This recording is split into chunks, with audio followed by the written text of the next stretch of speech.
Are you looking for valuable business advice to reach that 7-figure revenue mark? Do you want actionable tips to properly navigate through every business challenge you encounter along the way?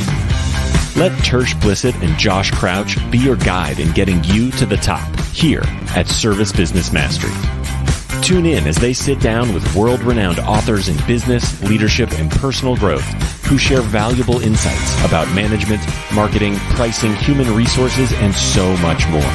Let their nuggets of wisdom gold guide you in owning a thriving, profitable, and ever-growing business. Here are your hosts, Tersh and Josh.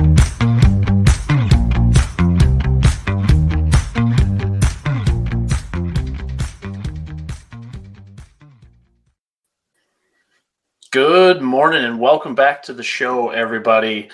Tersh and I had a guest lined up for this morning and he had to reschedule. So we are going to turn the hot seat around on Tersh and talk about managing and growing your business remotely.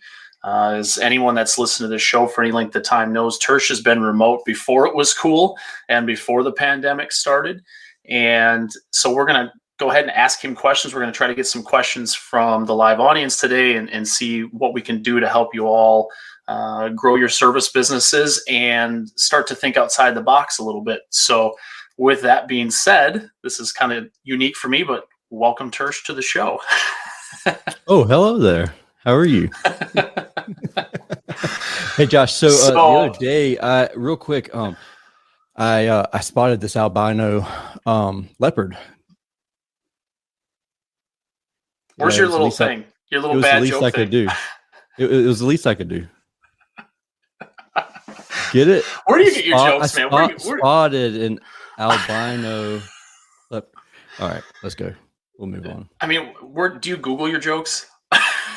Should I? I probably should, shouldn't I? You probably should.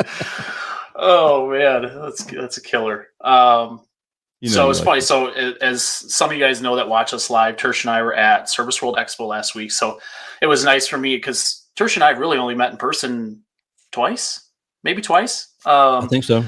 And so we've never, it's just sitting there for several days in a row, being able to chat and catch up and just ask all these questions you wouldn't normally ask on a phone call. And Tersh was telling me how he is, this year they're having, we'll call it explosive growth, I guess. And as you guys know, Tersh operates 100% remotely. So there are no coming in the morning, having your coffee meetings or your huddles in the morning with, at least in the traditional sense. So we thought we would do something where we kind of turn it around on Tersh and allow you guys to ask some questions. I have some questions, and that way we can get a little more insight in how Tersh and Julie and the gang are growing so quickly and how they are managing things like culture, communication, all these things that are super important for a service business. So, Tersh, I don't know if you want to start and just kind of catch us up with where your business is at, and then we'll dive into some of the questions. Absolutely. So, as most people know, Service Emperor came about January of 2020, which was an amazing time to rebrand, basically revamp the entire business, all the employees, all the most of the clientele, kind of revamp the whole system and processes and everything. And then we had COVID hit. And so it was a blessing in disguise. We kind of figured out some pain points while people were dealing with other pain points. So it kind of masked some of our errors, which is pretty cool. Cool in a not pandemic kind of way, but and we ended up actually we've grown this year. We're well over 380% growth, and our target is to continue to grow in that aspect year over year. And I've said from day one that I wanted to be remote. I wanted to be able to operate remotely because in the long run, I knew that I wanted to be able to operate companies and a business from here, even if it's located in a different state. And that was kind of one of my main targets. And when I started TriStar in 2014, that's our other business. We couldn't really do it. There was a lot of limitations. There really wasn't much in the cloud at that time, so I couldn't really do a whole lot. We used Field Edge at the time, which we had used Desco. I've used Desco in the past with the previous business that I worked at, and so I kind of knew what to expect there. But once they moved to the cloud, it wasn't the same thing as it was in the desktop. So it was kind of a challenge, because every decision that we make on a daily basis, it's to deliberately stay remote. And sometimes that's easy. Sometimes that's a challenge. And, a lot of people, the number one question that we get is culture related. And so we meet, first off, we have chats. We chat constantly throughout the day. What do you guys use for that? So we use Teams. We used to use Slack, and I really like Slack. Okay.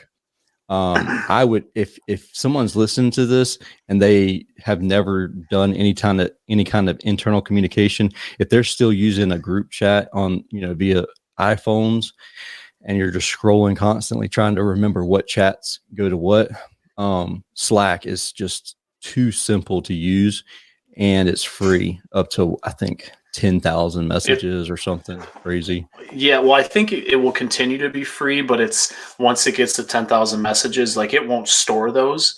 So if you do have things you want to store for later use, because we use Slack for our business, and there's a little bit of a learning curve, right? Like, you have to figure out, like, what kind of channels do I want? Who do I want in those channels? But streamlining communication through Teams or Google Hangouts or Slack, or there's a bunch of these programs out there now, is super beneficial for your business. Like, it's really helped us keep organized, because it is impossible to remember everything you get told on a daily basis. Oh yeah. And emails are great for certain things, but they suck for internal communication. Like, it's so hard to find emails. And I don't know about you, but like, when I try to find an email on my mobile device, like I go through G Suite and try to search for something, I can't find the emails on my mobile device that I can find on my desktop, which is really, really annoying.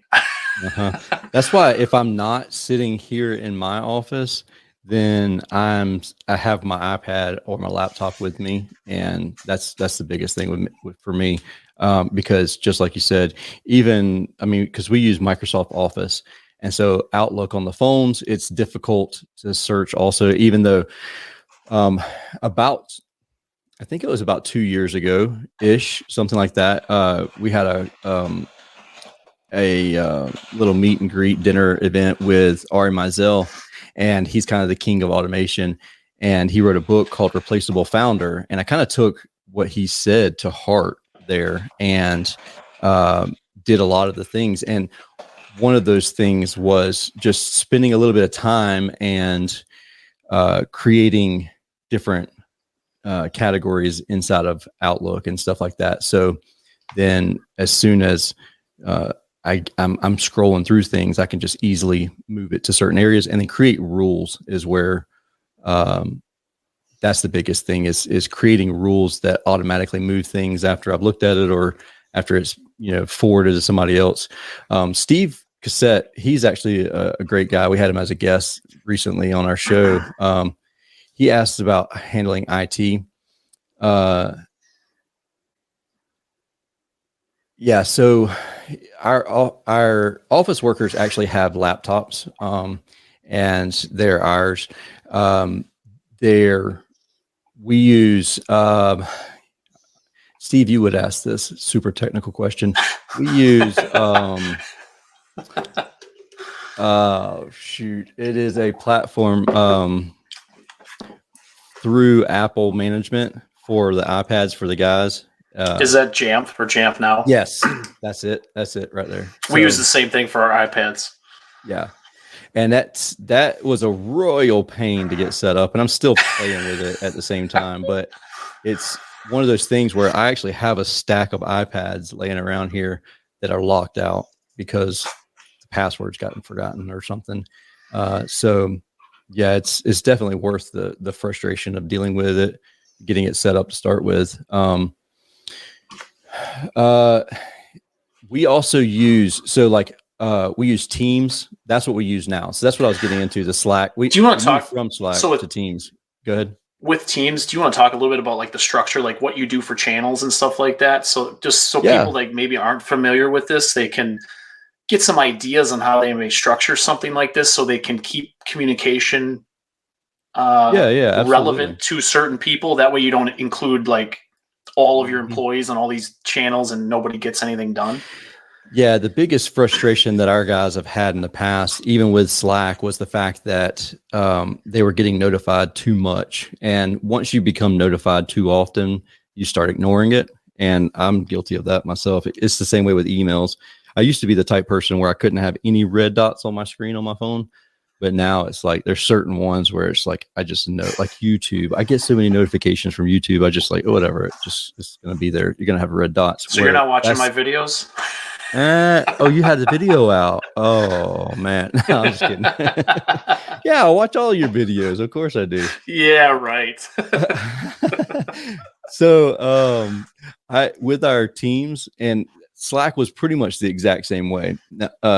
Teams is a little bit more finicky. You kind of, if you're really new into the IT side of things, if you're not really tech savvy, Teams is going to be slightly overwhelming. Slack will be a lot more, it'll be easier to navigate.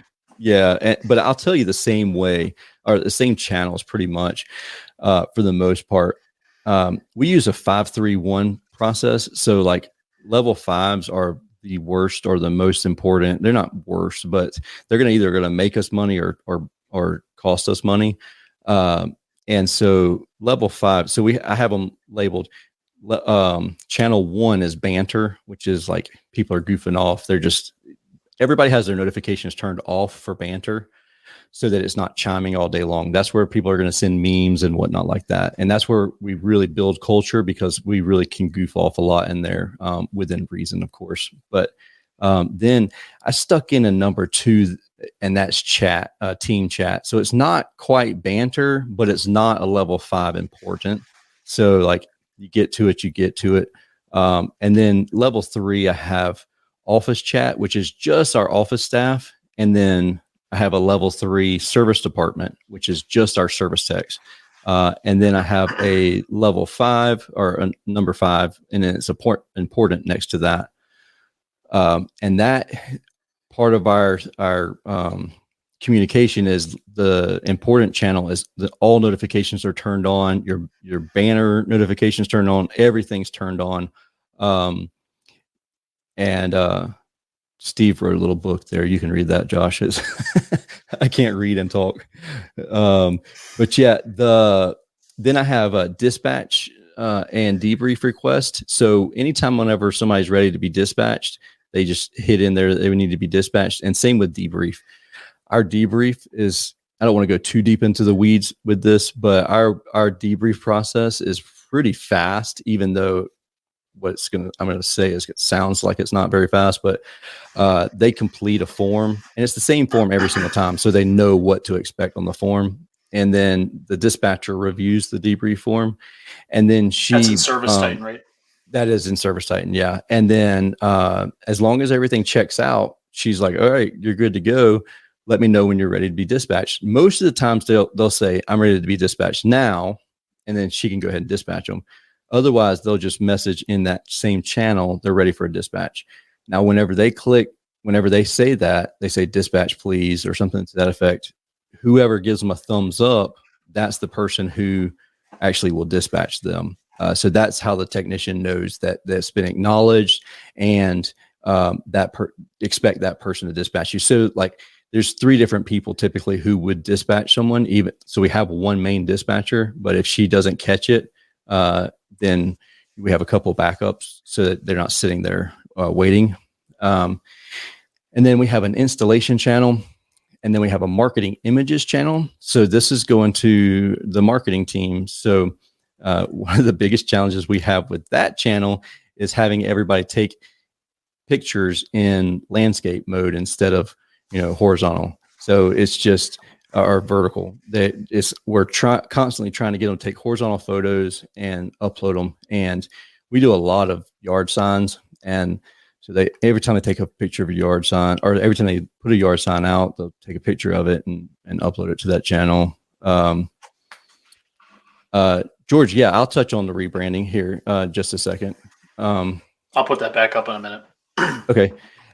Then we have parts tracking information. So our techs typically order their own parts, but if it's something that's special ordered, the dispatcher or the office staff will do it.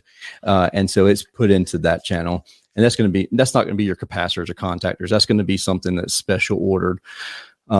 Say we have to order a coil or something like that, and it's not something that's a truck stock item. Then we have PO requests. Whenever the guys need a PO, information goes in there and captures in there. And I could do a deep dive into that accountability of purchase orders. Receipt capture. Every time they get a receipt, they have to take a picture of it and put it in there. But we also use Dext, and that's really been helpful. The receipt capture channel is just for accountability. We don't use it for anything other than accountability. Everything else, like our receipts themselves, go into Dext, and then it's transcribed and then sent over to QuickBooks. And so that's and now you have a lot of this stuff integrated together, right? Like it's a lot of these systems, they talk together. Yeah. So it's one of those things that, and I beat that drum all the time, and as I know you do, the longer you take to start dipping your toe into Zapier or IFTTT or some of these other, I think there's Pabbly I've seen as one of those like alternatives. The longer you take to dip your toe into that stuff, the more difficult you're making your life. Because softwares today almost always come with some kind of API connection where you can connect programs together. So instead of you manually taking one task from your CRM, moving it to another software that maybe helps you with marketing or maybe helps you with operations, get it to be done automatically so you don't have to manually do that task and hire more people because you have all these manual tedious tasks. Because what the one thing that was an overwhelming problem that we talked to people at Service World Expo, I can't find enough good people or workers or technicians. And so we have to adapt. And that's one of this is really where. Yeah, that's where we really shine, is because I don't have to have someone in Savannah, Georgia to run an office. Like our bookkeeper, she's in Charleston, South Carolina. And so also we didn't have to hire someone for data entry, or not full time anyways. And we're at the size where a typical company would have a full-time data entry clerk of some sort, whether that's the bookkeeper or that's their position. Yeah, like accounts payable, accounts receivable, stuff like that. Yeah, and using programs like Dext. Now, of course, somebody has to go in and just make sure Dext didn't screw something up. But other than that, it's just sent over to QuickBooks. And at that point, our bookkeeper's checking everything out. And so she's remote. And it's like, also we've had Spencer, I don't want to mispronounce his last name, Sheenan. He's out of Canada, but he's a really good dude. I was actually with him week before last, in New Jersey. He wrote this book called, Entrepreneur Numbers. But it is I've seen that. It is a really good book about simplifying your bookkeeping, but he does remote bookkeeping and CPA. And so there's so many platforms out there and programs out there that will do that, and they don't do it. I mean, they'll do it for you full time, or they have people staff that will do it for you full time, but you don't have to have them doing it for you full time. You can have, they'll basically part-time wages to do something like that. Hey, so speaking of like Zapier, because and this is something I it jogged my memory when we started talking about it. So there is an event coming up. It's October 21st. It's like a 5-hour event, so it's not all day. It's 11 a.m. to 4 p.m. Central Time, and it is talking about automation, how to get started, and going into some of the different things that you can do. And if you guys don't know this, which many of you may not, there are essentially marketing companies that this is all they do. Like, so I'm pretty good with Zapier, not as good as someone like Steve. And Tersh and I probably battle back and forth with who's better on that stuff. But I have a guy or an agency that when I run into something difficult, I send it off to them, and they pay it's an hourly fee. But here's the thing: people like that are going to be able to help you. You're going to be able to ask them questions, and they're going to know how to get deeper into this stuff without having you to figure it out yourself. Because that is the hardest thing. Like contractors, the biggest question I get on Zapier, automation, stuff like that is, I don't know where to start. I guess it's not really a question. It's a statement. I don't know where to start. And I hopefully people listening to this take this seriously. Sign up for that event. I'm pretty sure it's free. It's like 5 hours long, in a decent time of the year where it's not super crazy for people. Just start learning, start dipping your toes, start reading, watching a few videos, stuff like that, because connecting your business to automation is going to really help you guys be more efficient.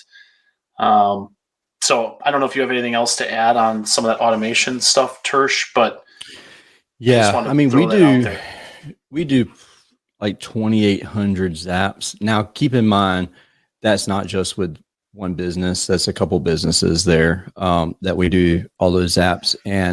But within ServiceTitan, we'll Zap after every single service call, whether it needs to be a happy call from our CSR, or if it needs to be a happy call / outbounding call from our outbounder.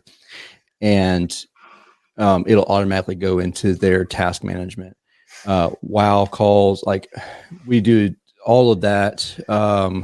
There's who is that? It just says Facebook user on our end. I'll kind of look over here, and I don't know. It's hit or miss. Julie will take them out if they get the stinking too bad. She'll take them out to be dry cleaned. Otherwise, I'll. Sorry to totally like throw that in front of your face while you're talking. The curveball, yeah. No, yeah, we do a lot of Zaps. A lot of Zaps pertaining to ServiceTitan. Actually, Steve got us set up with a couple of Zaps back in the day before ServiceTitan came out with. Oh, it's Chris. What's up, man?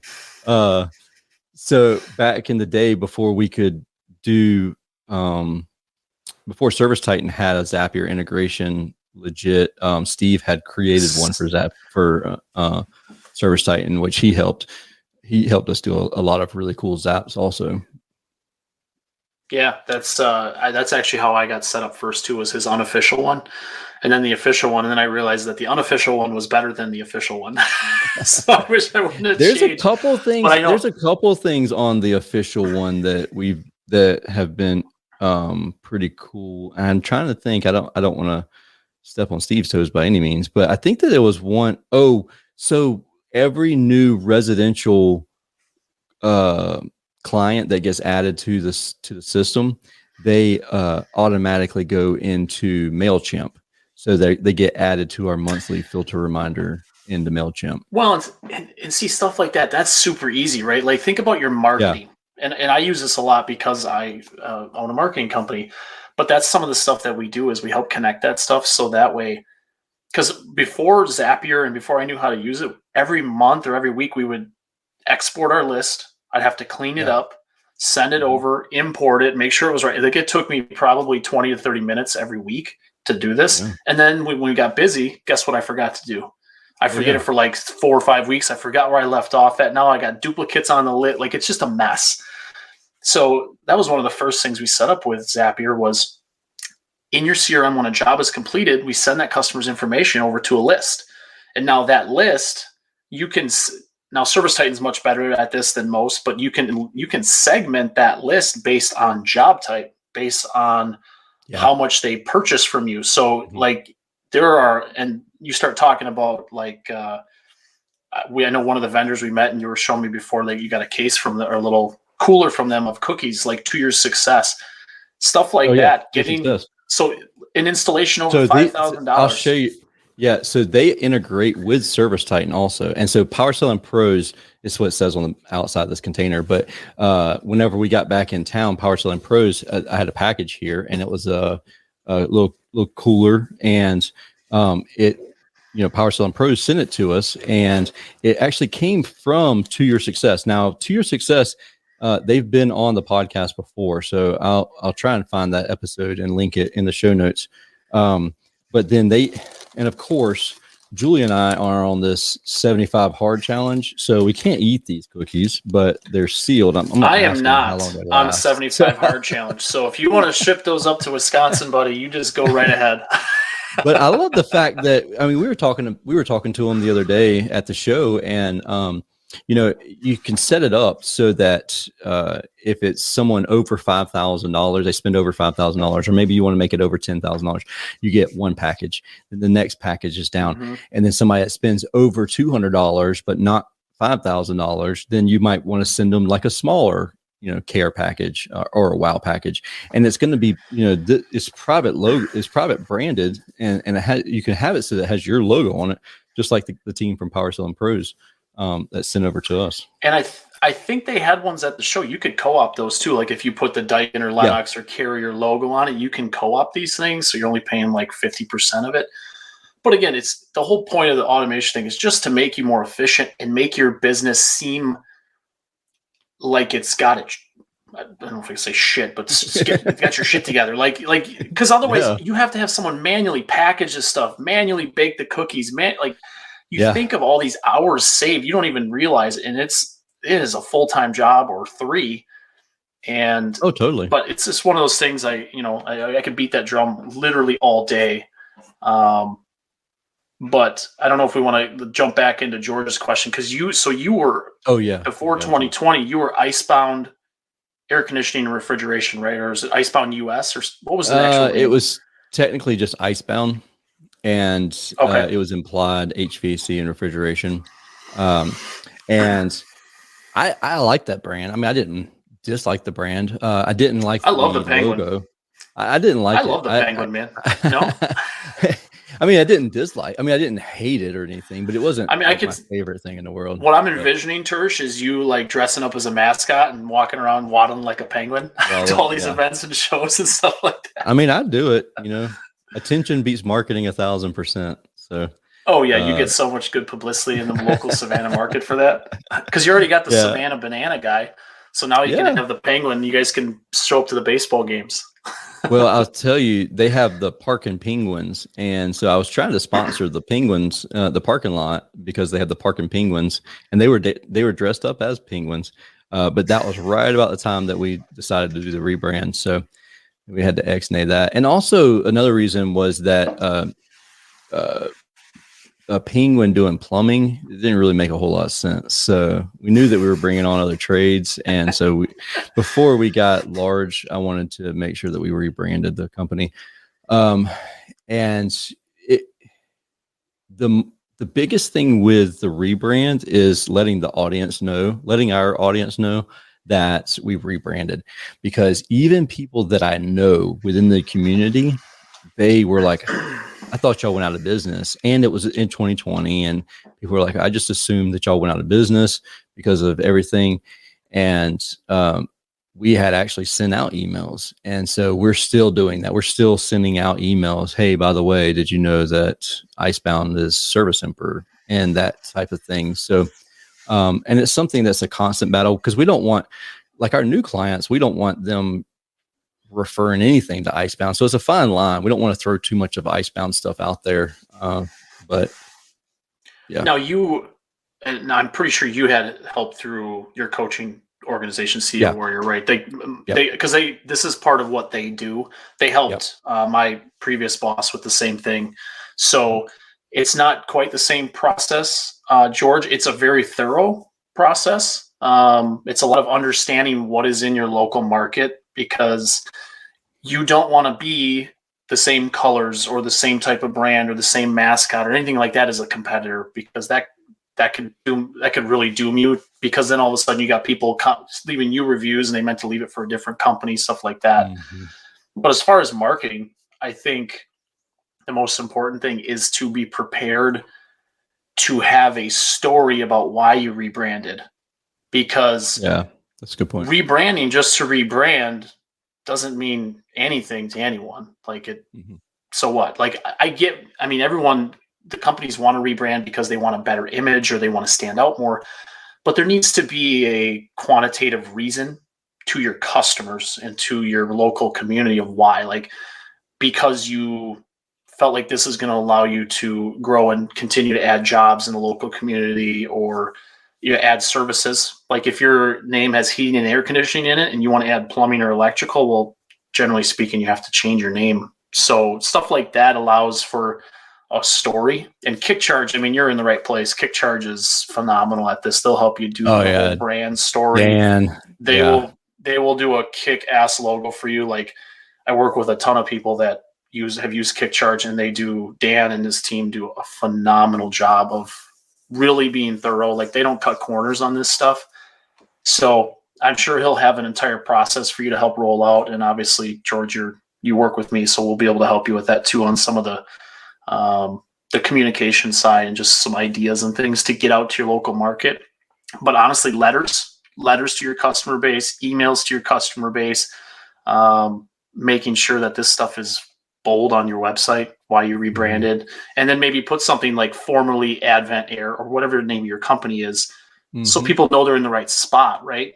Because otherwise, the worst thing that can happen is they go to your old website and they get redirected to somewhere else, and like, what the hell? Who is this? Like, I don't know who this is. So we did something with this other company. Yeah, we did something where we had a redirect page from our old website to a landing page for our new website, and the landing page basically explained what happened, the process of what happened, and then they're like, service emperors who you need to search for now, blah blah blah. And so I haven't looked lately.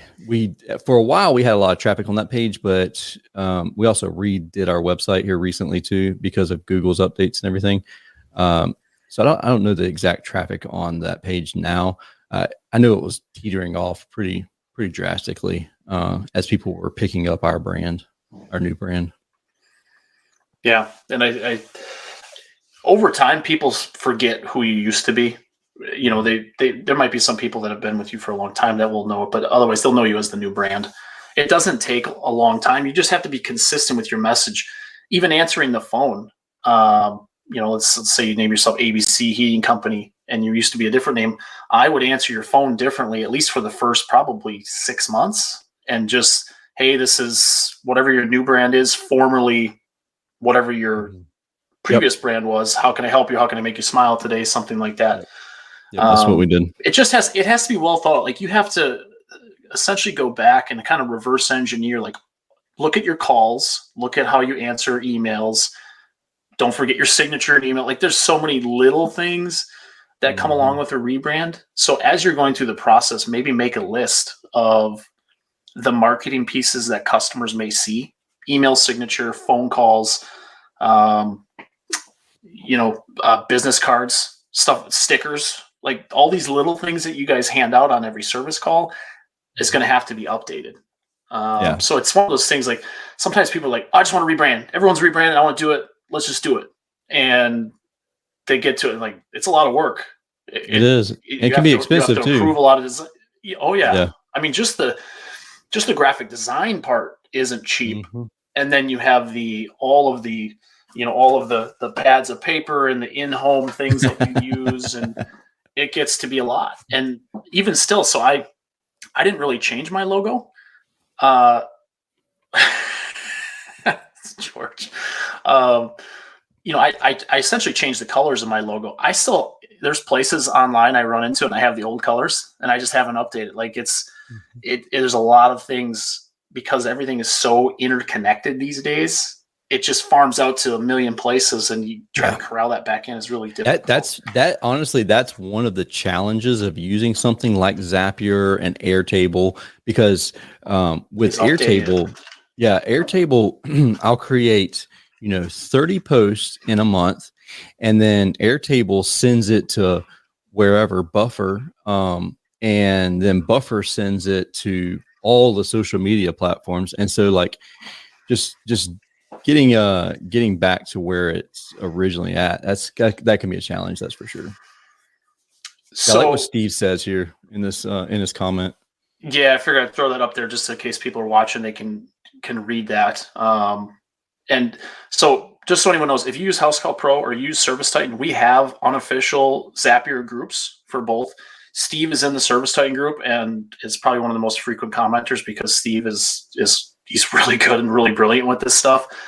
He's way smarter than I am. So I'm just like the facilitator. I'm like, I usually tag Steve and I'm like, Steve, can you help him? Steve, can you do this? But House Call Pro, we have a group too. House Call Pro's ServiceTitan or Zapier integration is, it's not great. We'll just leave it there. So, but for me, I wanted to touch. So, Tersh, you manage everything remotely. Yeah. When it comes to technicians, what do you guys do? So obviously this is like the whole thing, because most HVAC companies or plumbing companies, they have all their parts in one central location, their central warehouse. Everyone comes to their central warehouse, grabs stuff, and that's usually where the meetings occur with your technicians. What do you guys do that is different to keep your guys remote, keep them efficient, and make sure they have what they need? Yeah, so we have the storage units nearby their house, and it's fully stocked with basically a little bit more than one truck's worth of inventory.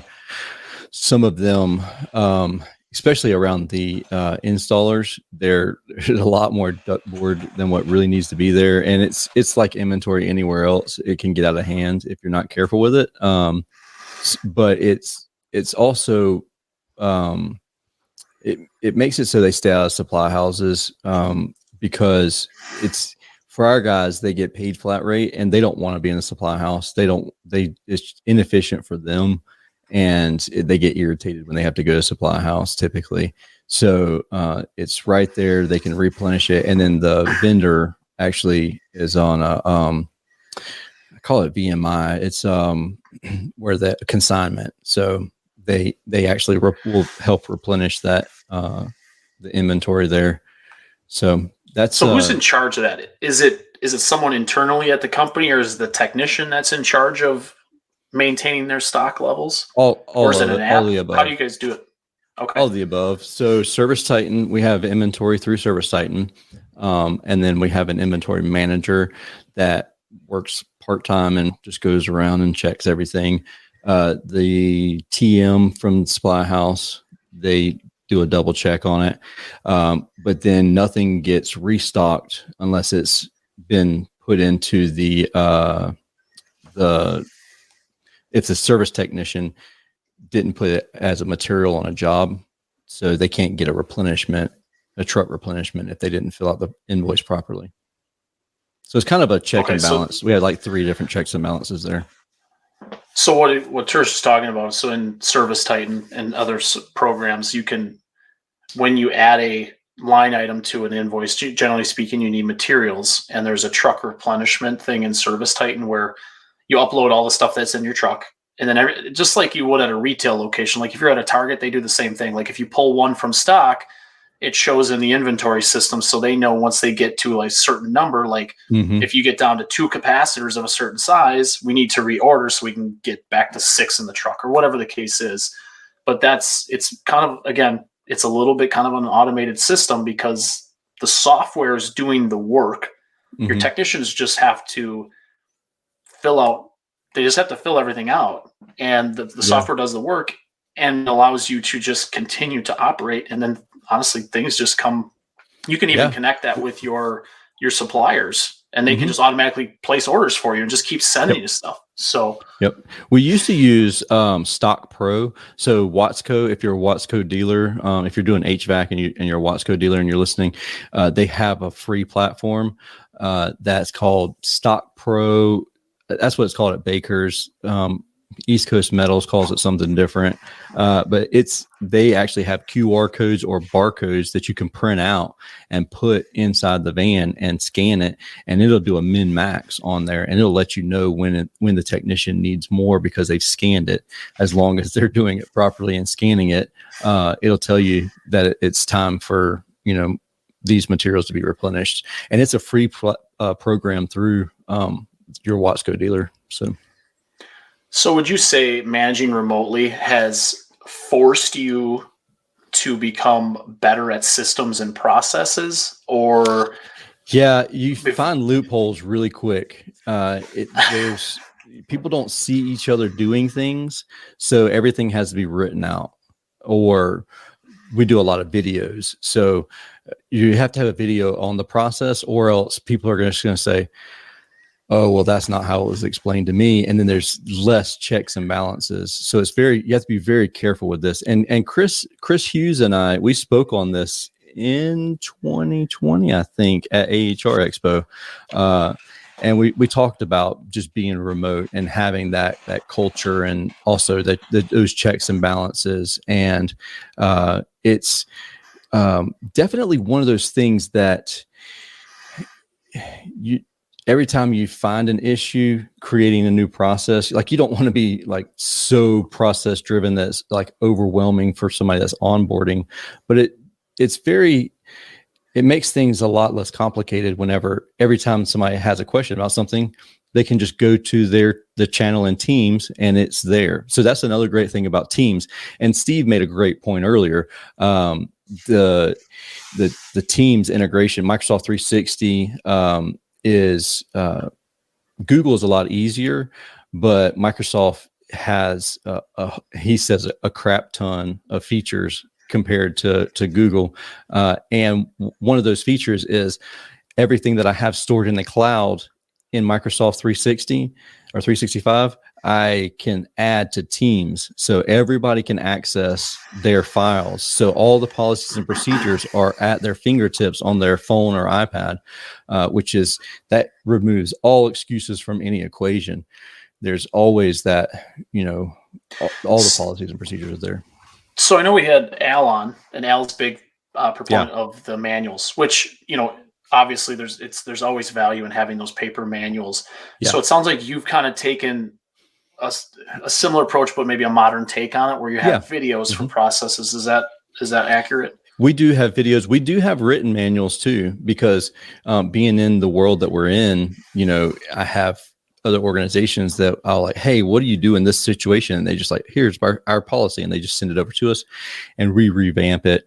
And it's in, written form. Now, paper, we don't have paper. Like there's a printer somewhere here, but if I have to pull it out, I'm usually super irritated because I don't want to print anything out. So it's it's there, it's in the cloud. We have it there and available. I actually created a website for our team that is all of our policies and procedures, but once we really streamlined the Microsoft 365, they just quit using that website. So they don't really, it was a labor of love, but it was pretty useless now because nobody really signs into it. Yeah. And I love the idea of creating video processes. I do a roller coaster with those. Like I'll get on a kick and I'm like, I need to create a process for this, and I just do it. And I can screen. The beautiful thing is you can screen share. Yeah. Or you can like, if it's something in ServiceTitan, right, you can use your tablet and use like the screen share function. And like, this is exactly how you add a material to a job. This is exactly how you use task management. So one of the things, that Al said the other day when we interviewed him that I really love, and I wish I had heard this years ago, was the 80% thing. It was, don't do it 100%, do it 80%, because I was doing a lot of things 100%, and that's like Dext. So it used to be called Receipt Bank. I have a full process on how to fill in receipts in Receipt Bank. Here's the login information. Here's the app. Well, guess what? It's completely useless now that Dex came along and bought Receipt Bank out. So now I have to go create another one instead of saying, look, this is how you you log into an app, and then make sure that the more important stuff was like, where are you sending it? Fuel goes to fuel. and that's been done away with now because we got fuel cards. So it takes some of the human error aspect of it out. But George has another great question. Yeah, George, that's a great. That is a great question too. Go ahead. Hey, Tersh, I'm gonna read the question. I keep forgetting to read the question for the people that actually listen to this and don't watch it. George's question is: how do you handle the human connection if everyone operates remotely at the same time managing the company values? Which is a phenomenal question. Oh yeah. So at the beginning of every meeting, so we have meetings weekly also. So we'll have daily huddles with the office staff, but then install crew will have an all company. Now those are Zoom, right?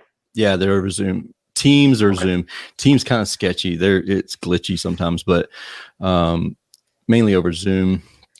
And we'll have an all company meeting, and it's and then that's on Tuesdays, and then Thursdays we have a service tech meeting, so it's like real technical. And it's basically an hour long Zoom call, and then we'll have daily huddles with the office gals. But we say our core values, and all the guys, they wear their core values on their sleeves, and so they have to each one say a core value and how that core value interacted with their day, the previous day, if it's in the morning. And then with the office, we have a Zoom that's open all the time, and I actually just closed it by mistake over here because it was using up a lot of bandwidth on the screen. But each of us have a screen. Like Julie has a screen in her office, I have a screen in mine, where it's just you keep open all day long. The Zoom, so everybody, all the remote staff that's quote unquote office, they're on a Zoom call all day long.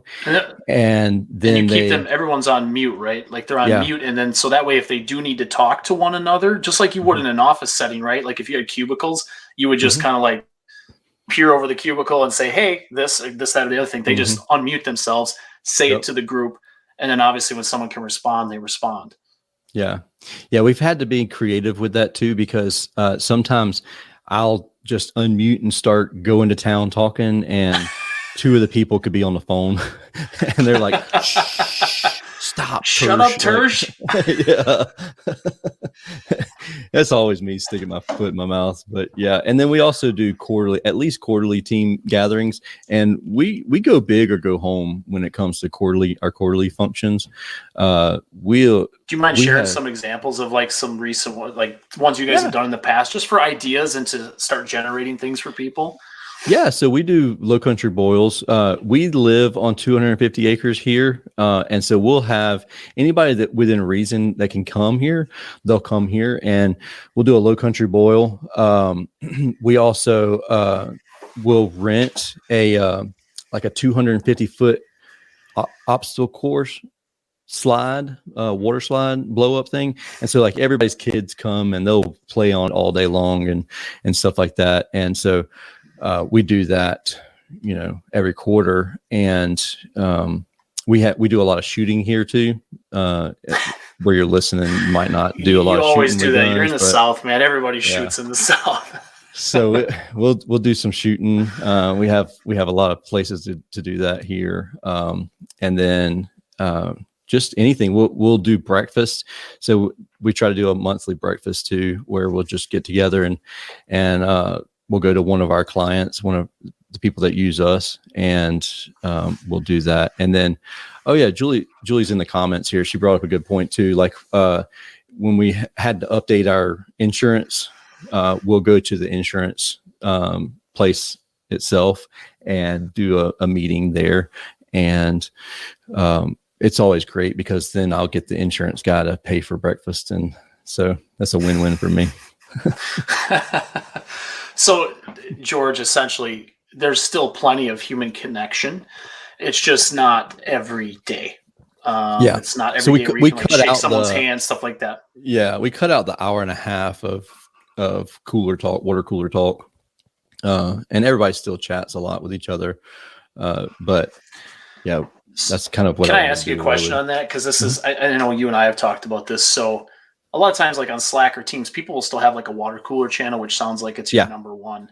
But Do you find that helps with some of like the gossip crap that goes on? Because every company I've been at, we've always had this stuff, and I feel like if you're not meeting in person, you won't have as much of that stuff, like in those parking lot talks after the meeting. Yeah, gossip's a non-negotiable for us. So we have 10 non-negotiables, and gossip's one of them. And gossip is defined as saying one thing about someone else to someone who has no control over the situation. So if John has no control over Jimmy, and then Peter's coming to John and telling him all about what Jimmy's doing, that's gossip. And that's a fireable offense, non-negotiable, right up. And that's something that's discussed a lot, and we have to discuss it, continue to discuss it, even though we don't have a water cooler for them to chat around. There's times where the text message outside of work just starts to happen, and so it's just something I have to be very careful of, and that becomes a challenge because we're not in an office where we could overhear those kind of conversations. So they're almost even more behind your back than they would be, because if you see a couple texts in the parking lot afterwards, and it just seems kind of like they're quiet and hush hush, and it's a little obvious to see that, okay, they're talking about something to someone, it's a process or something, but when it's all digital, you can't see it. You have no idea what's going on. And then all of a sudden you're got a big problem and you don't even know what happened. Mm-hmm.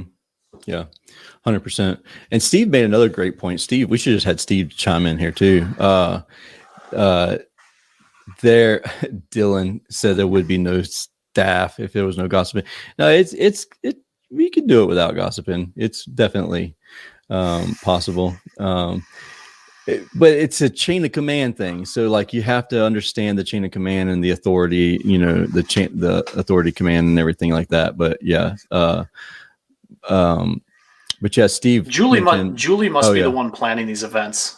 Oh yeah. Julie is the event planner all day long. That's not my cup of tea. I'm like, Julie's she's just firing off the stuff that she's either got planned or you guys are doing. Church is like, we did that, and we shoot some things. And I show Church is like, event. What time do I have to be there? All right, cool. 100%. Oh, you want me to cut the grass before? Okay, that's cool. I got you. Just make a list of the things I got to do, honey. Yeah, 100%. But about what Steve was saying, Discord, that's a good platform. I've never really gotten into Discord much. I have some friends of mine who have a podcast, and they are really big into Discord, but I never could get into it. I know there's a lot of gamers that do Discord also, but and Twitch. Yeah. And Twitch. Yeah. Same. But I just haven't ever really spent the time focused on. There's so much stuff you could do out there that I just haven't really spent the time searching more than what. Basically, I have a problem that I need solved, and I find a solution to it, and then I move on.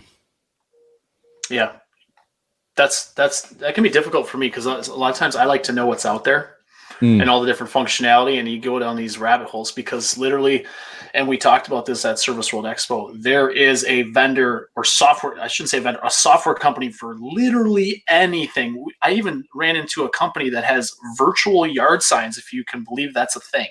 Yeah. So like, it's literally a software for everything, and you can go down these rabbit holes. But that's where someone like Tersh or Steve or some of these guys who have this technology in place, they've already gone through the trials and tribulations of what works, what doesn't work. You can talk to people like them, and there's dozens of them out there now, and just you can save yourself the headache of. I could tell you what doesn't work with Teams. Like I like what I love about Slack, and Steve mentioned it. He alluded to it earlier. Like with Teams.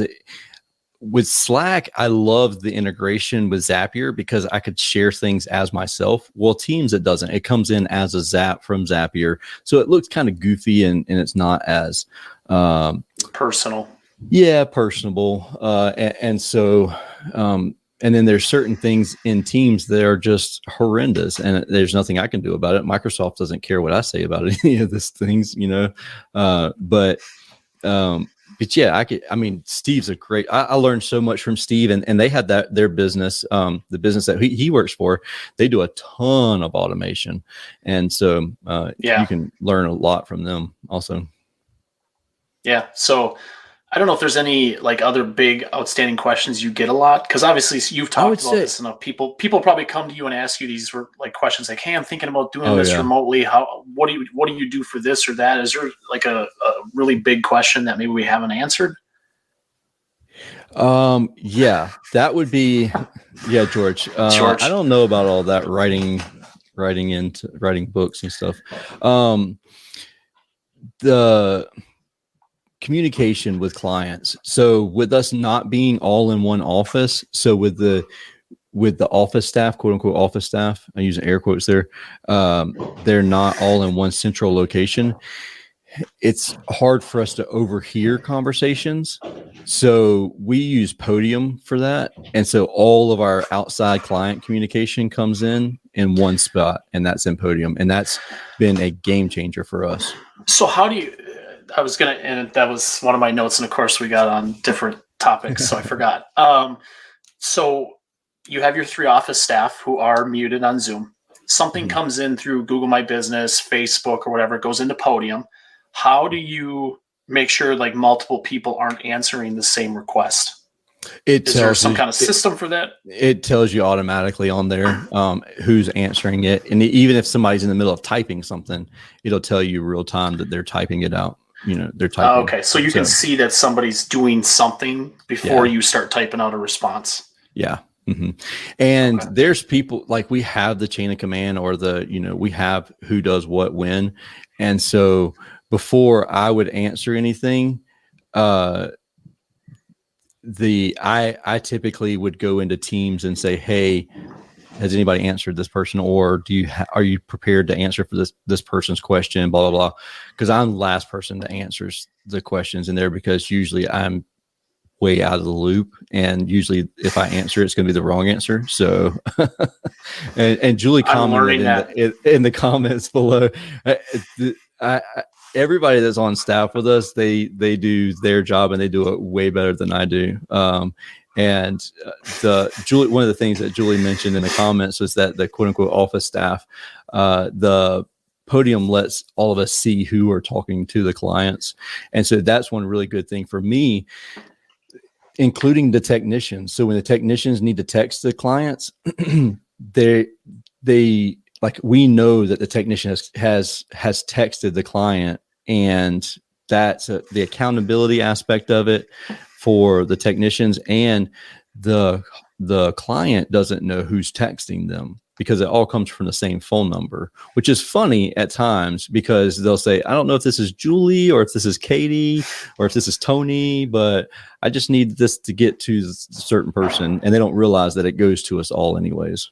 So, yeah. Well, and there's one other thing that, as we're talking about the remote team, I know we're getting close to an hour, so we'll wrap it up after this. But we talked about this a lot while we were down at Service World Expo. So especially being remote, it's a little harder to train your office staff on like calls, calls coming in, how to train your team on how to get better and improve. So you guys, I think you told me you guys hired a coaching program to help your staff with answering calls and getting better at booking, right? Absolutely. So all of our calls are recorded. And that's one of the things with that we really push our technicians to call with ServiceTitan as well, so that it's all recorded. But we use PowerSelling Pros, and I think the episode was just released, Erica with PowerSelling Pros, and then I think Zach is getting ready to come on the show, and Brigham's going to come on the show too. We hung out with them a little bit while we were down or up in Kentucky, down in Kentucky. Down for me. But yeah, so but yeah, they're going to come back on the show, and they've been on the show a couple of times, but we personally use them for that. And there's also, if you go to the link that's in the show notes right there, there's a little discount for you too to get signed up with PowerSelling Pros. You guys got to realize, like when we went to Service World Expo, Tersh is like a rock star when he goes to these things. I literally couldn't walk 10 steps without someone saying, "Hey Tersh, what's up, Tersh? Love your show, Tersh." So when we were hanging out with the guys at Power Selling Pros, like there was this, I think it was, what was it with the young kids? Zach. Steven Zach. was teasing him because Zach is like in awe of Tersh and like a super fan. I asked him when his bobblehead collection's coming out of Tersh, so that way we can send Tersh bobbleheads to everybody. Yeah, that's funny. Yeah, we need to do that.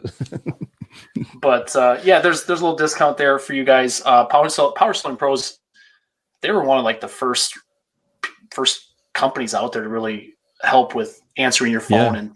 And this is something that I talk to clients all the time. Like there's 3 ways for you to grow your business: get more leads, book more of those leads, driving a higher average ticket. Like if there's 3 things to work on, like obviously all 3 at the same time would really help you grow. But a lot of times you have enough leads or you have enough people in your database. You need to either book more calls or you need to drive a higher average ticket and learn how to offer other additional services.